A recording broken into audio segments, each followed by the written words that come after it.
Hey folks, welcome back to the messy bench. Well, you can see I did a little more work since last time on the quadcopter. I tie wrapped all these wires on here so that this isn't permanent, obviously, but I tie wrapped all this on so I could fix all the power feed wires just to get them the right length so they all kind of flowed somewhat nice. Some of them were too tight and so on, so it's looking good now. As well, you can see the controller is not mounted because I realized I was missing something, because the controller needs to be connected to the receiver, which I don't have on here yet, but with little jumper wires. You need 4 jumpers, male to male, like ends like this, to go from the receiver to this, and I didn't have them. So I've got some on order, but it's going to take a couple of weeks to get them, coming out of China, of course. So in the meantime, I voided the warranty on this. It's not like you can really get warranty back from Hobby King anyway. It's not worth the hassle for the money. But I voided the warranty. I took these 4 wires I had off of some old servos, chopped them off, and I soldered them to the backside. And then I gooped it to hold everything in place. Goop is like shoe goo, same idea. It's like a silicone. So once those jumper leads come in, I can remove all this, just pull the goop off, desolder these wires, and do proper jumpers. But I wanted to do this so that I could get things kind of hooked up and kind of working. So my plan for tonight, I think, just a couple things I got to do. One is I've got to charge up the battery. I think I'm supposed to use 2-cell, but this is a 3-cell. Thing with the batteries are the wrong connectors, because I'm using these. So I'm going to, I think I got a new one here, let me look, that I purchased specifically for this. It's probably still in the bag. Let's see, here it is. It's a 2-cell. I'm pretty sure these run on 2-cell. So I got a Thunder Power 2100 2-cell battery. I think I bought this as a receiver pack for the LST2. I'm going to use it for this instead. I'm going to do some research, see if it's 2 or 3-cell that I'm supposed to use. But I need to solder on some XT60 connectors and then charge it up. And then while that's charging, I am going to clean up this mess and figure out some landing gear. Now I know what I'm going to do for landing gear, but unfortunately I don't have the materials available to me at the moment. The plan was, let's see here. So I'm going to take some of this solid rod. This is 1/4 inch solid rod, or maybe I'll get some 3/8. Cut it to length, just like I did with these. Center drill them, and then take these nuts off and thread it in like so. So I got 4 posts sticking up. They'll have to be long enough to clear the camera. And then once these are mounted, I can center drill on this side as well and tap it to put some bars across, just to give some landing gear.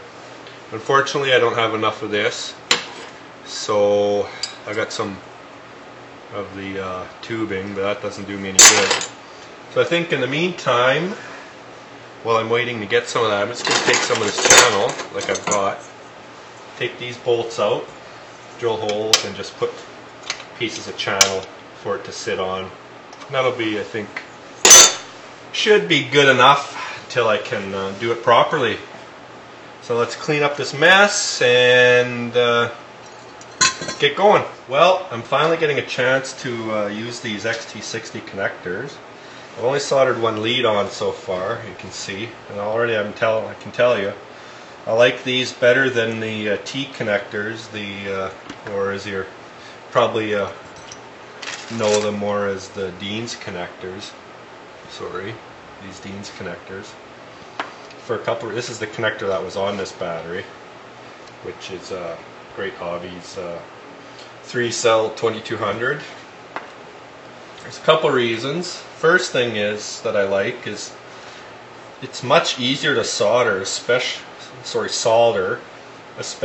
the this battery came pre-wired with 12 gauge wire, and on a T connector the 12 gauge wire it's kind of tricky to get it on there. It's a tight fit.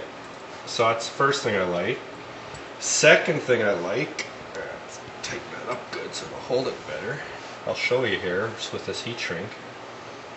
Is there's a little pocket. Let's see if you can see it or not. I slide the heat shrink over. It actually fits inside the connector, so it makes a nice, safe, protected joint. That's not. And if the heat shrink isn't perfect, it's going to cover it up. You just got to make sure you slide that in all the way to that hole. So I'm going to finish soldering up this. Just going to put a little bit of flux on there just to get it to flow in a little smoother. Yes, I've stated many times I prefer the use of this no clean flux. It helps the solder flow a lot quicker and smoother. Makes a nice cleaner joint. So I've got everything pre-tinned. I had this on once before and I wasn't happy with the results, so I'm going to do it a second time and you get to see me do this. So I'll try to do this without burning my fingers. It's asking for trouble already. I'm going to heat this up first a little bit just to help. Heat this up. And come on. There it goes. Drops into the cup. Let it solidify. So. And done. No mucking around trying to put it on the side of the connector. And I think what I'm going to do is I'm going to convert almost all my stuff over. As far as power handling goes, I think for everything I've read, they say these are 60 amp rating, but most people say they're usually pretty safe up to at least 80 amps, so they'll work for pretty much anything I run. So now I'm going to slide this heat shrink over. Make sure the reason I'm redoing this is because I didn't realize that pocket was there for the first joint until I did the second joint, and then it slid in there and thought, oh, that's nice. There we go. Now it's all the way in. Take my trusty heat gun, shrink, and done. So I'm going to throw it on my Electrofly charger, charge it up, and move on to the landing gear while that's charging. Alright, got the holes drilled. They line up fine. Looks good there. Lines up great. Sometimes you mess up and you have to use a file, but or open up the holes a tad, but those are both good. Get this out of the way. Now I got some longer screws, a little bit longer than the other ones I had. So let's grab the copter down and set it in place. I kind of got this down to a science here, fitting it on here upside down. Just like so. Take my plate, slap it on. Oh, that's kind of interesting that was loose. Of course, oh, that's probably because I drilled those holes and it caused that screw to loosen up. I'm not worried about pretty right now. I'm worried about function, and then fixing it up and making it look good will come later. So, take this, mount it on like so. Hopefully these will be nice and light. It's going to be low profile. The only thing I'm worried about is if it rocks. It's hard to tell if the prop would hit the ground or not. But say this is a temporary solution. Line that up. Thread it in. Don't tighten it until you get the other one started. It also could cause some binding and you wouldn't get it going. There we go. One. Two. Do the other side.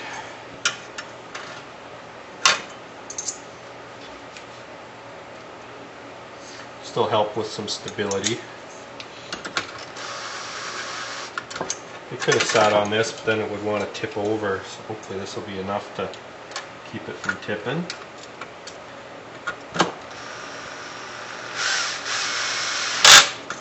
One, add too much weight. 2. Voila. So now, there we go. Perfect. Those will work great. I'm almost thinking I should see. This is the front. So I don't know, maybe the camera will fit up under here, point sticking out a bit, and I can offset the battery a bit to help with the weight distribution, and I can just leave these mounts like that. I don't know, might be alright. So that's great. So the battery's charging, it's actually getting close. So I'm going to have to run into the house, get my radio and my receiver and everything, and we'll see if we can get this sucker powered up. Well folks, I've been mucking around. I did some soldering, got some connectors put onto a few batteries and whatnot, and see here I got my receiver, got a servo because I was using that just to make sure I had a signal, but I can take that off now. Now all this stuff is working. I don't have it connected to this board yet, but I plugged each speed controller in individually to the receiver, powered it with this battery, and I set the endpoints, or I did the setup on each speed controller. You start out like that, it beeps once, put it down, it beeps twice, and then you wait, and then it does the final beep, and then that's got it calibrated. So I calibrated each speed controller to the radio. So now what I'm going to do, thing with these speed controllers is they have the BEC, the battery eliminator circuitry, but you don't want to feed power into the KK 2.0 from all these, so you got to pull the red wire. You could snip it if you wanted to, but I never cut them. What I do is I will just lift up the little tab and pull out the center wire, and then throw a bit of heat shrink over it, so that if ever comes a time when you want to remove the speed controller and use it for something else, you haven't permanently damaged it. So all I gotta do is, I don't know if you can see, I guess I could zoom in, but you lift up that little plastic nub, and then, come on, is it gonna call me a liar? Try not to break it off. There you go. Pull it out.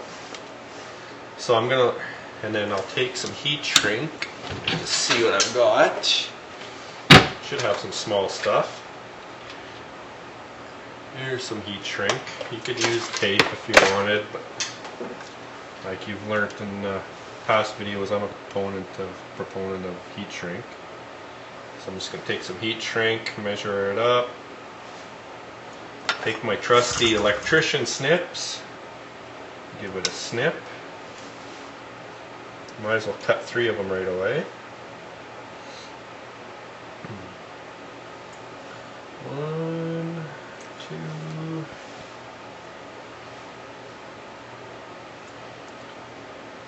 3. There we go. So there we go. I got 3 pieces because I'm going to leave one connected, obviously. Take my heat shrink, slip it over. Leave it a little bit proud. So get the old heat gun and heat it up. There you go, 1 insulated wire. And then I'll just take some a tire wrap and maybe just fold it back and throw a small tire wrap around it just to hold it out of the way. And there you go. So that's 1 of 3. So I'll do the other 3. Oh, and also I got to do the same on these, because you only need to feed, the KK 2.0 feeds the receiver with power, and you only need to have power coming in on one of these wires, so it doesn't really matter which one you do. I'll probably do the throttle one. So So I got to do the same. I got to pull the red one out, insulate it, and protect it. So I'll do all that, and then we'll power up, see if the board powers up. Alright folks, I got you zoomed in. I haven't done the receiver wires yet, but I have done all the power wires. You can see this one's still connected, but the other ones aren't. I don't know if these motors are in the right order or not, but I figured I'd show you when I power this up, and then you can see if she works or not. Got the battery strapped in underneath, just so it stays. And now the moment of truth. Hopefully the magic smoke doesn't come out that I've got her hooked up right. Aha! There you go. I don't have it hooked up right. Something is amiss. Bummer. So what I'm going to do is I'm going to hook the receiver up to one channel. The throttle, see here, goes this way.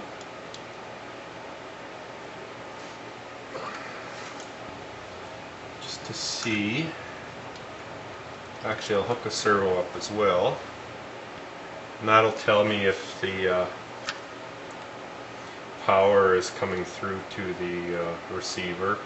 Well, I guess the light would tell me as well, but that way I can tell if it's got a proper signal, because I can move the servo.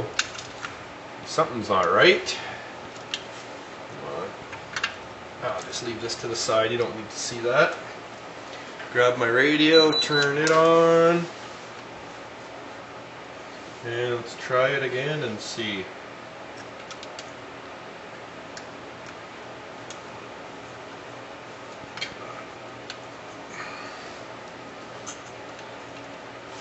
There you go. Don't have anything coming out of there either. Not getting any power through there at all. Maybe we do need to have this hooked up. I don't know. So disconnect all of these. I'll just leave one on. A motor one. Unless I have this backwards. You know what? Maybe I've got the ground and that mixed up. Let me just move this out of the way. Can't remember which is which here. It'll look like it.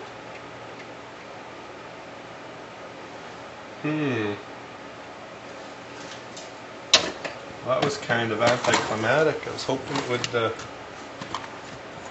fire up on the first round. Bummer.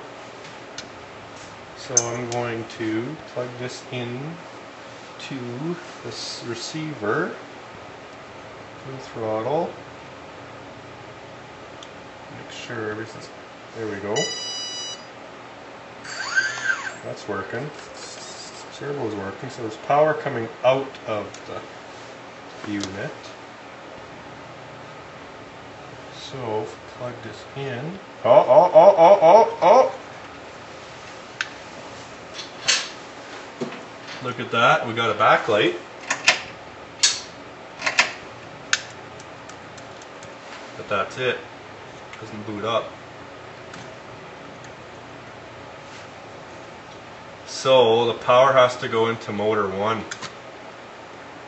It's the only one that'll take it, so that was my fault. But I don't know if it's supposed to boot up without a receiver or what. I'm hoping it's not hosed. Well, keep trying and see. So I will plug one of these in. Throttle. I might have to undo all these power wires as well. Maybe everything needs to be hooked up for it all to work. This will tell me if power is feeding through the control board to the receiver. Aha! Rock and roll! Awesome!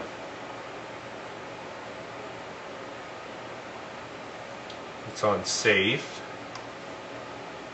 Cool. and it gives me an air no yaw input. I don't know if you can see that. So let's start hooking up. Let's disconnect the power battery.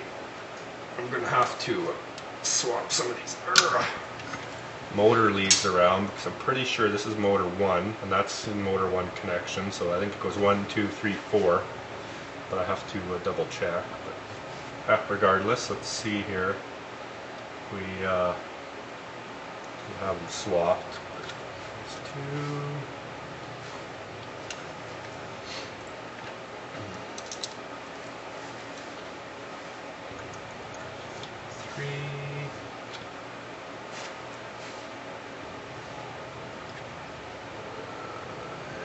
And 4. Now this goes to the aileron connection. So that's what I had the servo in. So that's what I wrote on here, so I knew. This one goes to the elevator, channel 3. And the last one goes to the rudder. See if it gives me an error now when I fire it up. Shouldn't.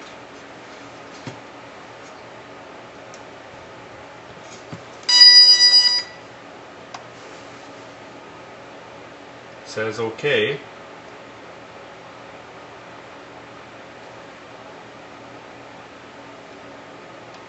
So now what I have to do, which I don't necessarily plan on doing tonight, I have to go through and change all the settings here. I gotta read up on that.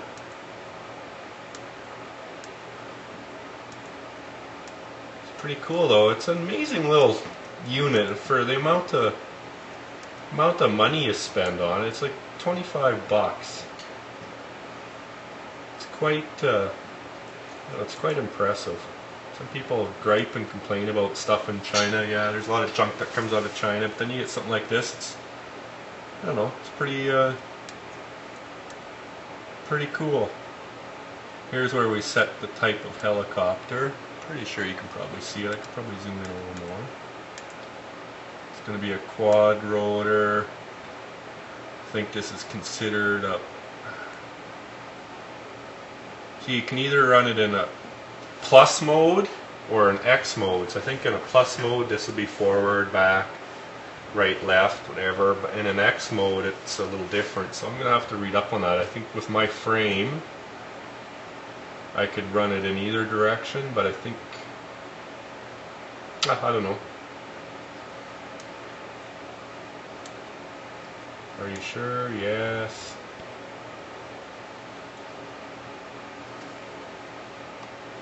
This is telling you, I think the rotation, I think that means a little arrow, I don't know if you can see, means clockwise, and a little backwards arrow means counterclockwise, but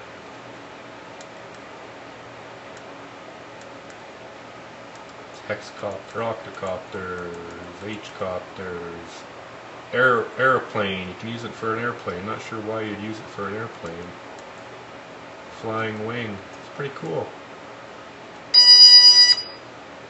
But it's pretty cool. So for now, I think I'm going to shut her down for the evening, so I've been tinkering around with this long enough. The next video, maybe I'll read up and I'll go through the programming. It'll be trial and error, figuring it out, and I'll video it so you guys can follow along. In any case, take care and talk to you later.